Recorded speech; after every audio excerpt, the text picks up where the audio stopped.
नमस्कार। वीडियो की संख्या में देखते हैं यूपीपीएससी द्वारा आयोजित अपर पीटी एग्जाम 2025 के संदर्भ में जो 22 दिसंबर 2024 को आयोजित किया गया था यूपीपीएससी प्रारंभिक परीक्षा 2025 उसके पेपर को एनालिसिस कर लेते हैं इसमें। क्योंकि इसमें देखें जो अपर पीटी एग्जाम 2025 से 12 अक्टूबर 2025 को प्रस्तावित है, तो आज देखें 13 अगस्त 2025 है, तो लगभग देखें 2 महीने से कम का समय बचा हुआ है।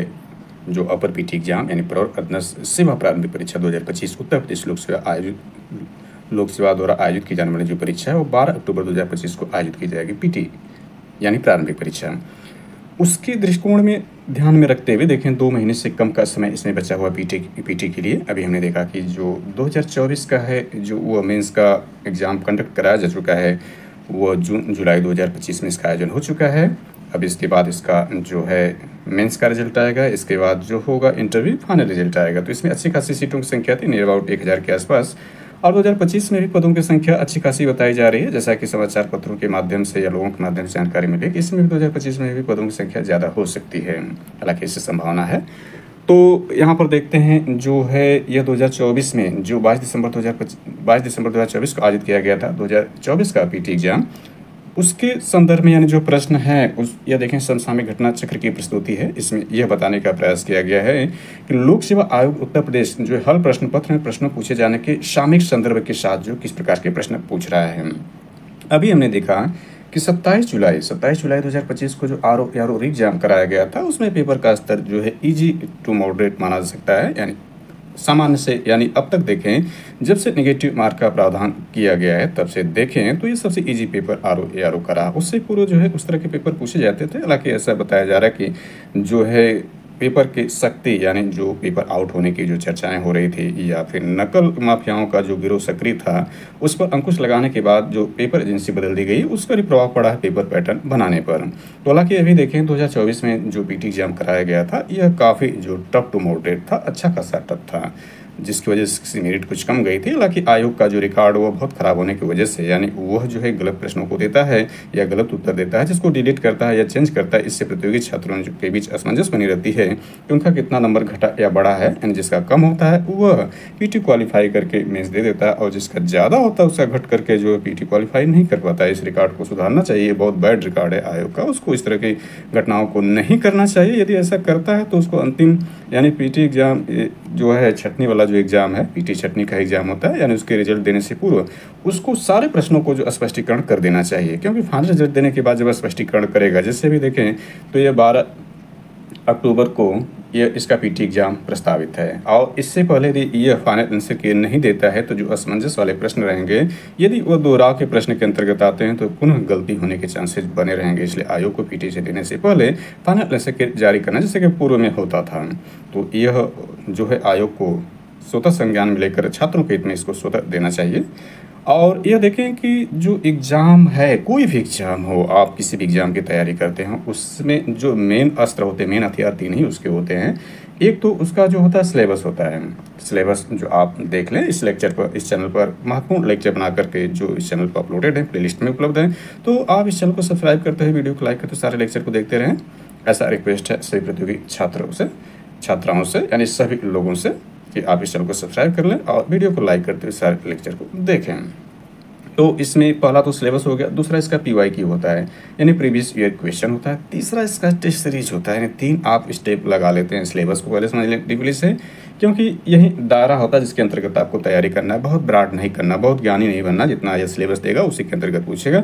PYQ से आप अपना बेस देख सकते हैं कि क्या लेवल है और प्रैक्टिस सेट से जो है आप अपनी तैयारी को धार दे सकते हैं। और आखिरी जिस दिन यानी 12 अक्टूबर को जो आपका पेपर कंडक्ट कराया जाएगा 2 मिनटों में, जो GS फर्स्ट और GS सेकेंड होगा, इसको आप आखिरी टेस्ट के रूप में पूरी अपनी एनर्जी का प्रयोग करते, क्षमता का प्रयोग करते उसको क्वालिफाई कर सकते हैं।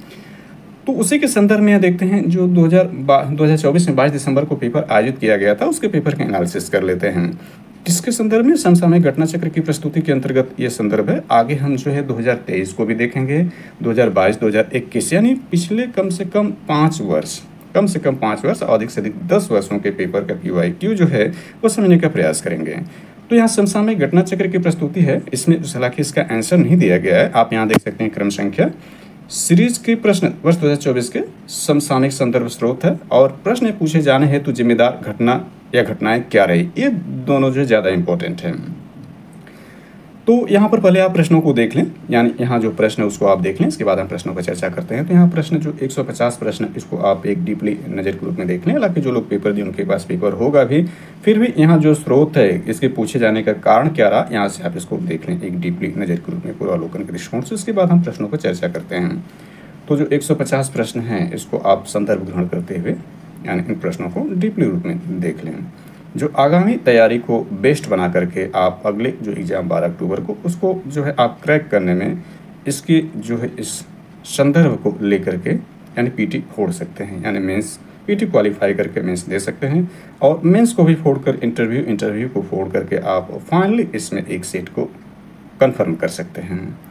तो आप यहाँ पर एक बार देख लें इसको।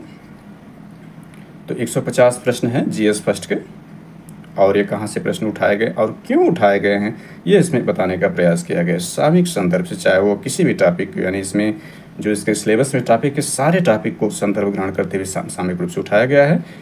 तो यहाँ पर 150 प्रश्न यह रहा। कहने का आशय हुआ कि इसके संदर्भ यानी देखें, इसके सिलेबस के टॉपिक को देखें तो पहला तो यही बनता है राष्ट्रीय और अंतर्राष्ट्रीय महत्व की समसामयिक घटनाएँ होती हैं, यानी करेंट अफेयर्स होता है, नेशनल इंटरनेशनल करंट अफेयर्स होता है। दूसरा टॉपिक इसमें भारत का इतिहास और भारतीय राष्ट्रीय आंदोलन से संदर्भित होता है। तीसरी टॉपिक भारत एवं विश्व का भूगोल होता है। चौथी टॉपिक भारतीय राजनीति एवं शासन होता है। पांचवी टॉपिक आर्थिक एवं सामाजिक विकास होता है और छठवीं टॉपिक पर्यावरण एवं पारिस्थितिकी के संबंधित समान विषय जैव विविधता एवं जलवायु से परिवर्तन संबंधित होते हैं और सातवीं टॉपिक सामान्य विज्ञान यानी कॉमन साइंस होता है।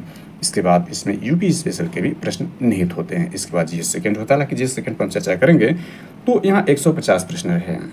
चलिए प्रश्नों को देखते हैं और ये ध्यान दें कि आगामी ये सभी प्रतियोगी परीक्षाओं के दृष्टिकोण से महत्वपूर्ण हो सकता है, जिसके अंतर्गत देखें तो यूपीपीएससी द्वारा आयोजित होने वाली जो एलटी ग्रेड एग्जाम 2025 है, जिसमें 30 नंबर के जीएस प्रश्न, उसके लिए भी यह महत्वपूर्ण अंक या लेक्चर हो सकता है, जिसमें यही हमने जो सिलेबस में टॉपिक अपर पीटी के लिए बताया था वे सारे टॉपिक जो है एलटी ग्रेड में भी 30 प्रश्न के लिए संदर्भित थे। इसके अलावा देखें आरओ मेंस एग्जाम 2023 में जो 120 प्रश्न जीएस का ऑब्जेक्टिव टॉपिक है उसमें भी यह महत्वपूर्ण है और पेट 2025 में भी यह टॉपिक इंपॉर्टेंट हो सकता है।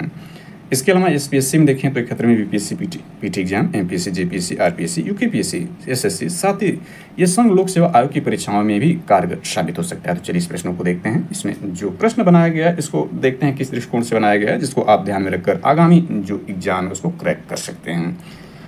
तो यहाँ पर प्रश्न दिया गया इस समसामयिक संदर्भ स्रोत, यहाँ दिया गया है कि यह घटना जो है पेपर में कब दी गई थी और यह जो इससे घटनाएं क्या शामिल थी कि जिससे आयोग यह प्रश्न बनाया था। हालांकि घटनाएं तो भारतीय इतिहास से संबंधित है, जो कि देखें यहाँ पर आपका आधुनिक भारत के इतिहास से संबंधित यह घटनाएं हैं। तो इसमें देख सकते हैं ये चीज़ें इसमें क्या है। पहला प्रश्न देखें, उनके पेशवाओं को विचार किया था उन्हें आरोही कालक्रमानुसार व्यवस्थित कीजिए। आरोही का मतलब एसेंडिंग ऑर्डर, एसेंडिंग का मतलब बढ़ते हुए क्रम में लिखना, यानी सबसे पहले जो घटना हुई है उसको फिर इस प्रकार से बढ़ते क्रम में काल क्रमानुसार व्यवस्थित करना है। और यह प्रश्न देख सकते हैं यहाँ पर दिया गया। इसके आंसर पर चर्चा करने से पहले ये देखिए समसामयिक संदर्भ स्रोत क्या दिया गया। कॉन्टेक्स्ट इसमें पीआईबी में यह Maratha military landscape of India 29 जनवरी 2024 में यह पीआईबी में दिया गया था। लाइव मिंट में देखें तो Maharashtra news 35 foot Chhatrapati Shivaji statue unveiled by PM Modi collapse इन सिंधुदुर्ग 26 अगस्त 2024 में यह जो है करंट अफेयर्स के रूप में इस पर पूछा गया था। यानी शिवाजी की सेना एवं मूर्ति संबंधित समाचार पत्र जनवरी और अगस्त में पूछे गए थे। ये तो इस समाचार पत्र में था, तो यह प्रश्न बनाया गया था समसामयिक संदर्भ के रूप में। हालांकि इसका आंसर भी देख लें तो इसका सही आंसर देखें जो है वह है 4231 का मतलब ये इसका सही है। यानी पहले इसमें 4 बालाजी विष्णुनाथ हैं, इसके बाद 2 हैं बालाजी बाजी राव हैं, इसके बाद 3 नारायण राव हैं और लास्ट में जो है रघुनाथ राव यानी राघोवा हैं। यह जो है आरोही क्रम के हिसाब से आंसर ए इसका सही हुआ। कुछ महत्वपूर्ण चीज़ों को इसमें अपने से भी जोड़ लें तो इसको थोड़ा और विस्तार कर लेते हैं। हालांकि ये प्रश्न जो संदर्भित प्रश्न है उसके लिए तो महत्वपूर्ण है, आगामी को इसको महत्वपूर्ण बनाने के लिए इसके आगे पीछे घटनाओं को भी इसमें ऐड कर लें, ये ज़्यादा उपयोगी या कारगर सिद्ध हो जाएगा। तो इसमें देखिए मराठा जो साम्राज्य उसके संस्थापक शिवाजी रहे, यानी शिवाजी जो है संस्थापक रहे। शिवाजी के बाद जो बनते हैं वह संभाजी बनते हैं, यानी शिवाजी को उत्तराधिकारी जो बनते हैं संभाजी बनते हैं, क्योंकि मात्र 53 वर्ष की आयु में इनका देवावसान हो जाता है, स्वर्गवास हो जाता है। तो इसके बाद संभाजी बनते हैं।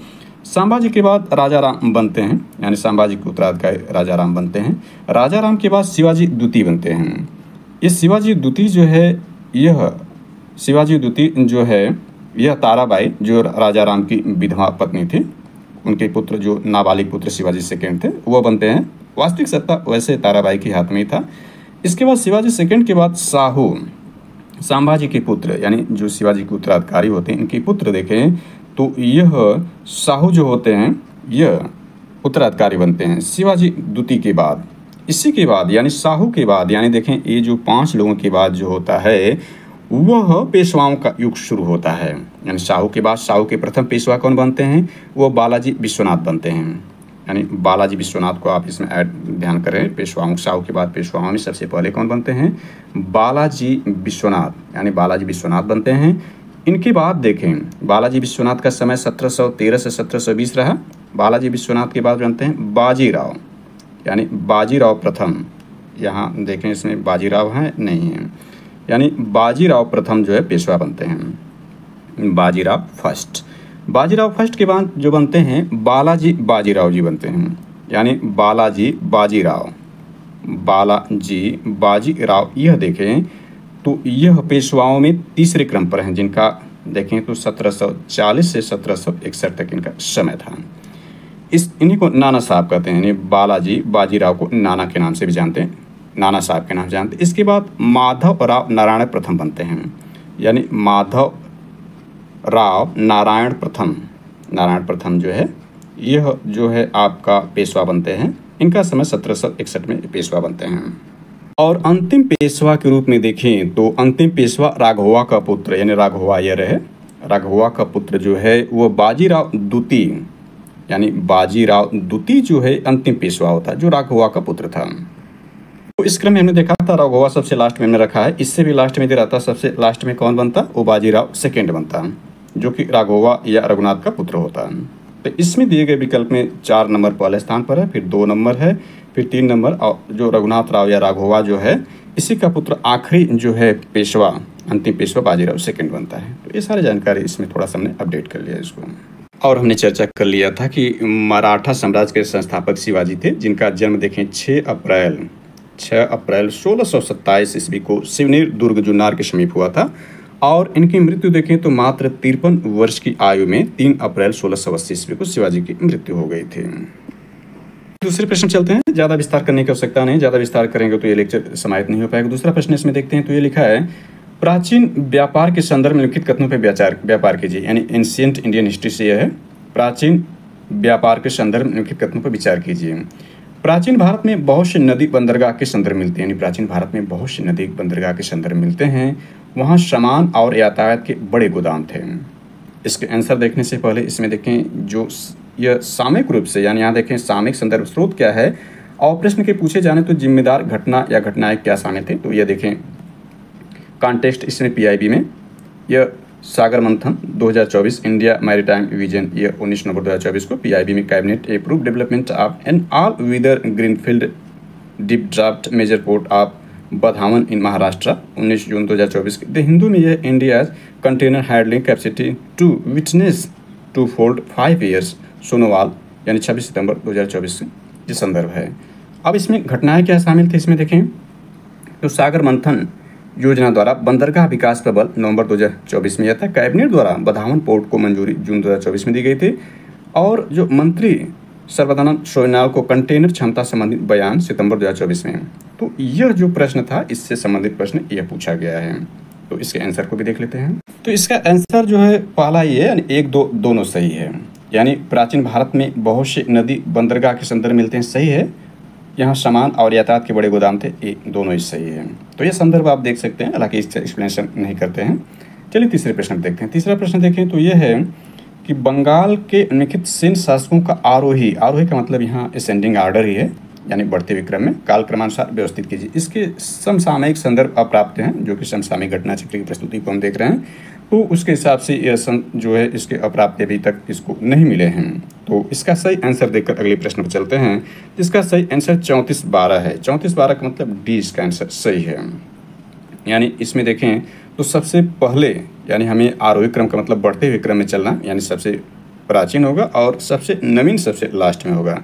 तो तीसरा इस दिए गए विकल्प में सबसे पहले यह है हेमंत सेन है, इसके बाद चौथा विजय सेन है, इसके बाद आपका बल्लाल सेन है और सबसे आखिर में लक्ष्मण सेन आते हैं। सेन वंश देखने से पहले यहाँ पर मराठा छत्रपति शासक को देख लेते हैं। हालांकि पूर्व के प्रश्न में पूछा गया था। इसमें शिवाजी देख सकते हैं, संभाजी देख सकते हैं, राजा राम का समय शिवाजी द्वितीय को देख सकते हैं, इस दौरान वास्तविक शिक्षा इनकी माता ताराबाई के पास था। इसके बाद साहू जी को देख सकते हैं जो कि संभाजी के पुत्र थे। इसके बाद पेशवाओं का युग शुरू होता है। लोधी वंश में भी देख लें तो इसका समय यह रहा, बौलो लोधी का सिकंदर लोधी, इसके बाद इब्राहिम लोधी रहता है। वेरी वेरी इंपॉर्टेंट है। सैयद वंश को देख लें, इसका समय है सबसे इसका संस्थापक खिजर खान, समय इसके बाद मुबारक शाह, फिर मोहम्मद शाह, फिर अलाउद्दीन आराम शाह। अक्सर ये एग्जाम में पूछ सकता है, जैसे सेन वंश को पूछा या फिर मराठा को पूछा, उसी तरह से इसको आप याद कर लें कि इस तरह से वंश में पूछा सकता है इसके क्रम में, यानी आरोही क्रम या अवरोही क्रम में इसको पूछा जा सकता है। अंदर भी प्रश्न पर लौटते हैं तो सेन वंश को देख लेते हैं। सेन वंश देखें तो ये 11वीं से 12वीं सदी तक बंगाल में इनका शासन था सेन वंश का। और इसमें देख सकते हैं हमने क्रम में सबसे पहले जो प्रश्न में देखा था तीसरे नंबर यानी हेमंत सेन थे, फिर चौथे पर विजय सेन, इसके बाद भल्लाल सेन, आखिर में लक्ष्मण सेन थे इस कालक्रम में। तो इसमें देखें सेन वंश की स्थापना कौन करते हैं? सामंत सेन करते हैं। हालांकि प्रश्न में सामंत सेन नहीं है, सामंत सेन इसकी स्थापना करते हैं। इसके बाद जो प्रमुख शासकों में आते हैं वह हेमंत सेन, यानी हेमंत सेन जो है वह पहले क्रम के हिसाब से हमने देखा था, हेमंत सेन पहले स्थान पर आते हैं। दूसरे स्थान पर जो आते हैं वह विजय सेन आते हैं, यानी विजय सेन देख सकते हैं प्रमुख शासकों में विजय सेन है। दूसरे स्थान पर प्रश्न के हिसाब से विजय सेन है। स्थापना सामंत सेन करते हैं। पहले स्थान पर इसमें जो थे वह हेमंत सेन थे। हेमंत सेन पहले स्थान, दूसरे स्थान पर विजय सेन। तीसरे स्थान पर जो थे वह भल्लाल सेन थे। तीसरे स्थान पर भल्लाल सेन, भल्लाल सेन को ये देख सकते हैं तीसरे स्थान पर थे। और आखिरी में जो थे वह लक्ष्मण सेन थे। लक्ष्मण सेन यहाँ देख सकते हैं आखिरी में जो थे क्रम के हिसाब से लक्ष्मण सेन प्रमुख शासकों में। राजधानी नदिया लखनऊ थी और ढाका केश्वरी मंदिर ढाका सेन शासकों द्वारा निर्मित है। विजय सेन ने प्रभुदेश्वर मंदिर का निर्माण कराया था, प्रमुख शासकों में ये विजय सेन है। इसके बाद लक्ष्मण सेन देख सकते हैं, जो लक्ष्मण सेन है सबसे आखिरी में। तो यहाँ पहले पे दान सागर, अद्भुत सागर ग्रंथों की स्थापना इन्होंने किया। दरबारी विद्वान जो लक्ष्मण सेन के थे वह आपके जयदेव, धोमी, हला, युद्ध, सरना, उमापति, धौनी, गोवर्धन इत्यादि जो थे इनके दरबारी विद्वान थे। ये सेन वंश देख सकते हैं 11वीं से 12वीं सदी बंगाल में शासन करते हैं और इनका स्थापना सामंत सेन करते हैं। ये घटनाएं देखिए प्राचीन काल में गुप्तोत्तर काल की है, यानी गुप्त काल के बाद के ये सब वंश आते हैं। सेन वंश इत्यादि जो है गुप्तोत्तर काल की घटनाओं के बाद। इसमें पाल वंश भी आप देख सकते हैं। पाल वंश के संदर्भित प्रश्न में नहीं, लेकिन आप देख सकते हैं। इसके बाद यहाँ पर हेनसांग इत्यादि जो है यानी हर्षवर्धन गुप्तोत्तर काल के बाद की घटनाओं में शामिल है। उसी में इस सेन वंश है जो कि प्रश्न में संदर्भित प्रश्न में पूछा गया था। नेक्स्ट चलते हैं। नेक्स्ट इसमें चौथा प्रश्न है, ज़्यादा विस्तार कर दे रहे हैं, हालांकि आगामी एग्जाम दृष्टिकोण रखने के लिए यह विस्तार आवश्यक है। तो यहाँ पर देख सकते हैं चौथे प्रश्न को देखें तो चौथा प्रश्न जो इसमें है, बैरम खां के संदर्भ में के कथनों पर विचार कीजिए। यानी कथन क्या है? बैरम यानी अकबर ने बैरम खां को खान ए खाना की उपाधि दी, यानी अकबर ने बैरम खां को खान ए खाना की उपाधि दी, ये सही है। यह उपाधि सम्राट के वजीर के रूप में बैरम खां की नियुक्ति के समय नहीं दी गई थी, यह गलत है। यानी दूसरा स्टेटमेंट गलत है। इसका सही आंसर देखें तो केवल एक यानी सी इसका आंसर सही होगा। इसका कॉन्टेक्स्ट देखें, यानी यह कॉन्टेक्स्ट हम देख रहे हैं इसके रूप में सामयिक संदर्भ स्रोत और प्रश्न में क्यों पूछा गया था, तो यहाँ पर देख सकते हैं। यानी इसका कॉन्टेक्स्ट क्या बनता है? हिंदुस्तान टाइम के न्यूज़ में था, सुनखेल museum at Humayun tomb incredible addition to cultural landscape to Delhi culture minister. यह 30 जुलाई 2024 को ऐसा प्रश्न आया था हिंदुस्तान टाइम्स में। हुमायूं के मकबरे में डूबे हुए संग्रहालय का निर्माण जिससे मुगल काल प्रकाश में आया, जुलाई 2024 में यह प्रसंग था। इसी संदर्भ में यह प्रश्न बनाया गया था। चौथा नंबर प्रश्न पर एक प्रश्न को थोड़ा सा इसमें विस्तार कर लेते हैं। तीसरे नंबर प्रश्न को हमने देखा कि यह जो गुप्तोत्तर काल की घटना थी जो प्राचीन भारत के इतिहास में है। इसके बाद सल्तनत काल में भी बंगाल पर शासन होता है, तो हालांकि यहाँ जो वंश होता है उसको थोड़ा चर्चा कर लेते हैं। सल्तनत काल में तो इख्तियारुद्दीन मोहम्मद बिन बख्तियार खिलजी ने बंगाल को दिल्ली सल्तनत में मिला लिया था। गयासुद्दीन तुगलक ने बंगाल को 3 भागों में बांटा था। उसमें लखनऊती उत्तर बंगाल था, सोनार गांव पूर्वी बंगाल था, सतगांव दक्षिणी बंगाल था। 1345 में हाजी इलियास बंगाल के विभाजन को समाप्त कर शमसुद्दीन इलियास शाह के नाम से बंगाल का शासक बना था। पांडुआ में अदीना मस्जिद का निर्माण 1364 में सुल्तान सिकंदर शाह ने कराया था। यानी यहाँ देख सकते हैं कि 7 शासकों का शासन होता है। तो यही बताने के लिए हम जो है संस्कृत काल में आए थे कि इसी बंगाल को आधुनिक भारत के रूप में देखें तो बंगाल पर अंग्रेजों का आधिपत्य होता है। तो उसमें बंगाल के नवाब जो बनते हैं, यानी बंगाल का नवाब जो बनता है, यानी मुगल साम्राज्य के अंतर्गत आने वाले प्रांतों में बंगाल सर्वाधिक संपन्न था। मुर्शीद कुली खां स्वतंत्र शासक था। मुर्शीद कुली खां स्वतंत्र शासक, परंतु वह नियमित रूप से मुगल बादशाह को राजस्व भेजता था। मुर्शीद कुली खां ने अपनी राजधानी ढाका से मुर्शिदाबाद भागीरथी नदी तट पर स्थानांतरित की। इसने इजारेदारी प्रथा प्रारंभ की था। कृषकों को तकाफी ऋण देने के लिए यानी अग्रिम कर्ज प्रदान किया। उसका उत्तराधिकारी इसका दामाद शहाबुद्दीन बना। यानी बंगाल का नवाब, बंगाल का संस्थापक अक्सर पूछ देता है। तो ये मुर्शीद कुली खां था। तो ये आधुनिक भारत के अंतर्गत रहा। और शाह शासन हमने देखा था कि संस्कृत काल में, और सेन जो शासक थे ये गुप्तोत्तर काल में थे बंगाल पर। तो बंगाल को हमने विस्तार करके तीनों भारत के जो इतिहास थे, यानी प्राचीन, सल्तनत कालीन, मध्यकालीन और आधुनिक भारत में इसको अपडेट कर दिया। तो दूसरा बैरम खां को हमने देख लिया है। इसके बारे में थोड़ी जानकारी ऐड करें तो देखें कि अकबर जो है, यानी जो बैरम खां यह था, यह अकबर का संरक्षक जो था 1556 से लेकर के 1560 तक, जो यानी 4 वर्षों के लिए अकबर का संरक्षक रहा। ऐसा क्यों हुआ? तो इसमें देखें जो सम्राट अकबर है उसका जन्म देखें तो 15 अक्टूबर 1542 को होता है। 1542 को 15 अक्टूबर 1542 को होता है। और उसका राज्याभिषेक देखें तो 14 फरवरी 1556 को होता है। यानी देखें 42 या 56 है, कितने 14 वर्ष की आयु में ही इसका राज्याभिषेक करा दिया जाता है। यानी नाबालिग था यह। तो 56 पंजाब के कलानौर नामक स्थान पर इसका राज्याभिषेक हुआ। अकबर का शिक्षक अब्दुल लतीफ ईरानी विद्वान था और वह जलालुद्दीन मोहम्मद अकबर बादशाही गाजी की उपाधि से सिंहासन बैठा 14 वर्ष की आयु में। तो यही 56 से लेकर 60 तक, यानी 14 वर्ष, जब तक कि 18 वर्ष का ये बालिग नहीं हुआ। हालांकि उस दौरान ये घटनाएं सम्मिलित नहीं थी। तो यह संरक्षक रूप में बैरम खां था। दूसरा स्टेटमेंट इसमें नहीं दिया है, नहीं दिया होता तो यह सत्य होता है ये भी। तो इसको जो ये स्टेटमेंट ये रहा, इस पर ज़्यादा डिटेल नहीं करते। 5वें प्रश्न पर देखते हैं।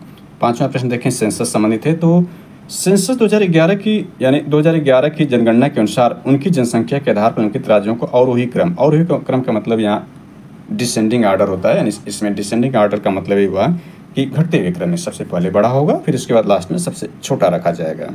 इसका कॉन्टेस्ट देखें तो यहाँ पर यह है, कॉन्टेस्ट है द न्यू इंडियन एक्सप्रेस समाचार में, लॉन्ग डिले पॉपुलेशन सेंसस में स्टार्ट इन सितंबर, likely to take 18 month to finished. Report 22 अगस्त 2024 की रिपोर्ट में जनगणना संबंधी समाचार अगस्त 2024 में प्रकाशित हुआ था।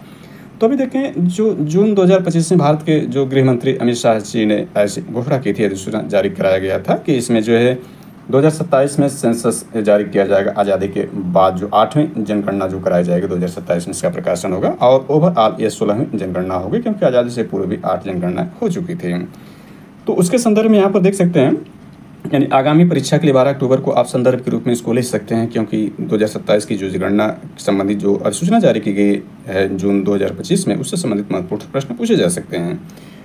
तो यहाँ पर पूछ रहा है कि के अनुसार उनकी जनसंख्या के आधार पर अंकित राज्यों का अवरोही क्रम में, यानी सबसे ज़्यादा लास्ट में सबसे कम पर हम पे चलना। तो इसमें 5वें का सही आंसर दुखित हुआ आपका 3142 होगा। 3142 का मतलब डी होगा। यानी सबसे ज़्यादा जनसंख्या इसमें देखें तो उत्तर प्रदेश की होगी। दूसरे स्थान पर इसमें बिहार की जनसंख्या है।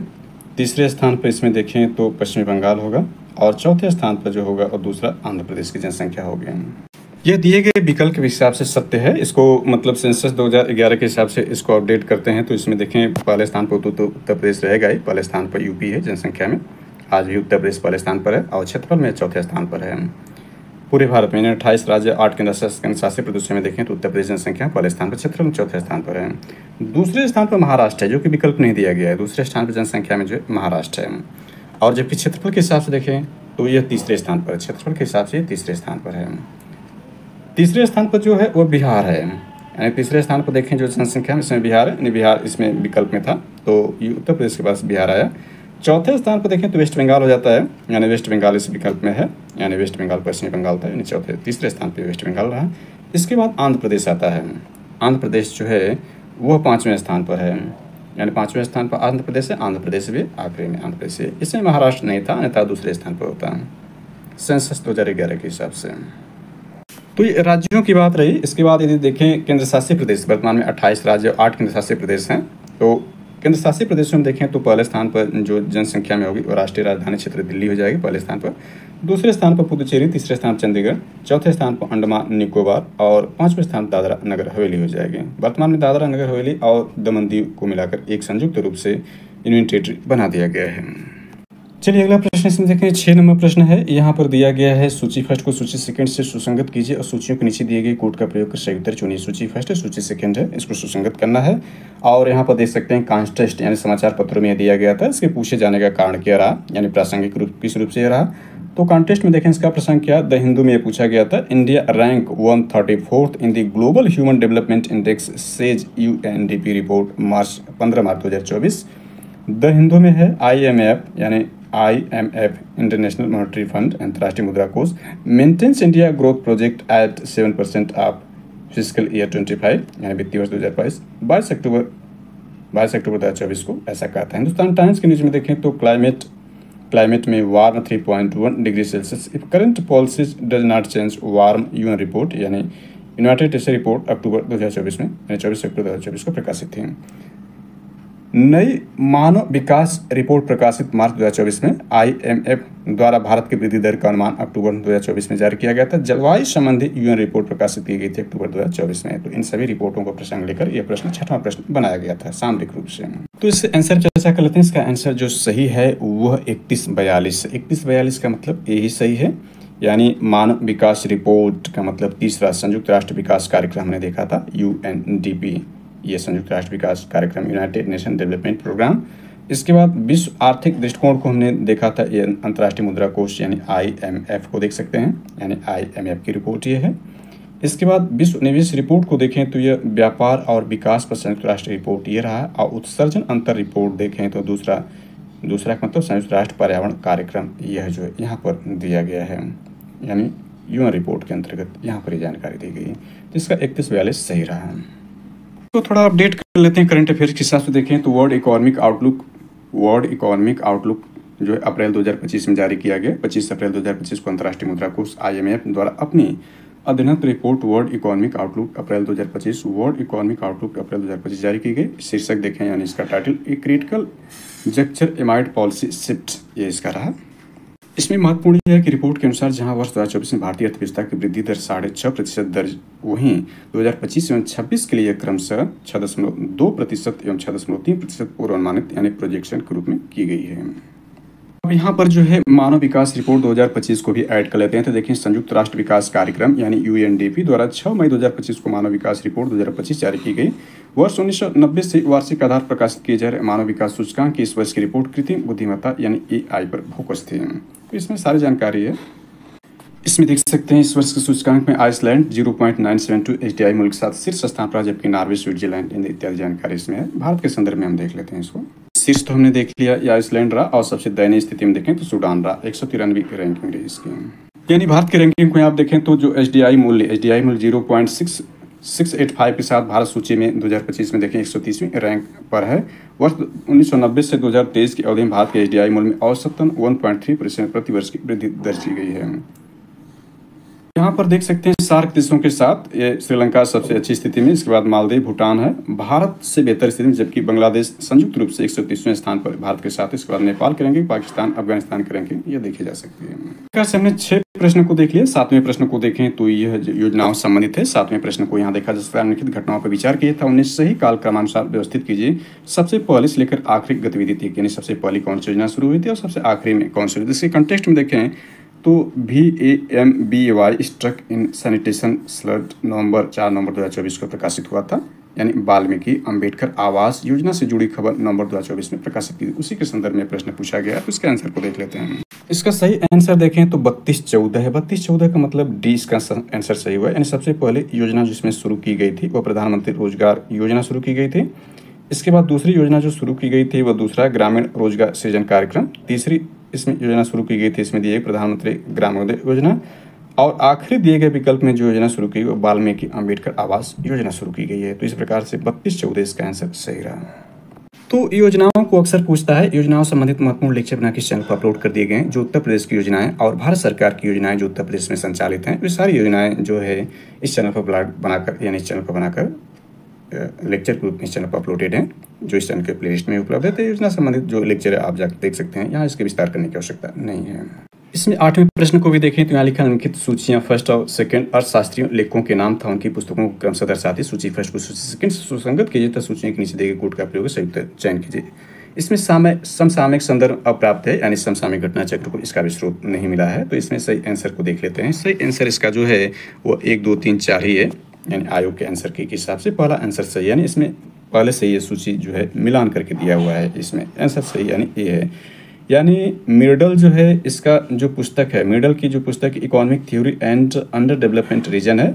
हिर्समैन की the strategy of economic development है। कार्डर की देखें strategic factors in economic development है। एडम स्मिथ की the wealth of nation Adam Smith की बुक है, इन अर्थशास्त्रियों की बुक है। तो पहला इनसे मिलान करके दिया है, यानी 1, 2, 3, 4 इसका आंसर सही है।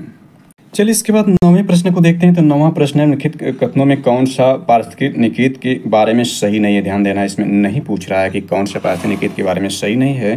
तो इसका कॉन्टेक्स्ट है द हिंदू में पूछा गया प्रश्न है। ए distinct right on climate change and species projection 10 अप्रैल 2024 को जलवायु परिवर्तन और प्रजातियों की संरक्षण एक विशिष्ट अधिकार जिसे निकेत संरक्षण की आवश्यकता स्पष्ट अप्रैल 2024 में यह प्रश्न था पेपरों में, तो उससे यह प्रश्न पूछा गया है। तो इसमें जो सही नहीं है उसका सी सही नहीं है। सी का मतलब पारिस्थितिक निकेत में यदि संसाधन पर्याप्त हैं तो प्रजातियों की संख्या कम हो जाती है, ये गलत है।